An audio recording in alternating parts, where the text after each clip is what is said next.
வாழ்க்கை உங்களுக்கு அளிக்கப்பட்டிருக்கு. திரும்ப சொல்கிறேன், நீங்கள் சம்பாதிக்கவில்லை, நீங்கள் பெற்றுக்கொண்டீர்கள். ஏன் தெரியுமா? புற ஜாதிகளிடத்திலே அதை அறிவிக்க. அவங்களுக்கு சொல்லப்பட்ட வார்த்தை, the riches of God. அவரை போல யாரும் இல்லை. There is none others like him. அவரை போல ஒரு இல்லை. திரும்ப சொல்லுகிறேன், the works of God, தேவனுடைய கிரியைகள். இரண்டாவது, the understanding of God, தேவனுடைய அந்த புரிந்து கொள்ளுதல். கவனிங்க, நாம புரிந்து கொள்ளல் வேறு, அவர் புரிந்து கொள்ளல் வேறு.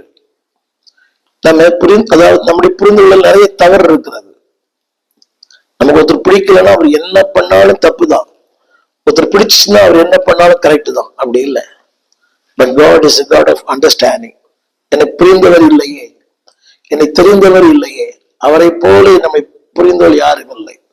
உலக விழிப்புறமா சொல்ல, அவர் எவ்வளவு பெரிய ஆளு, இவர் பெரிய ஆள், அவர் பெரிய ஆள். இன்னைக்கு அந்த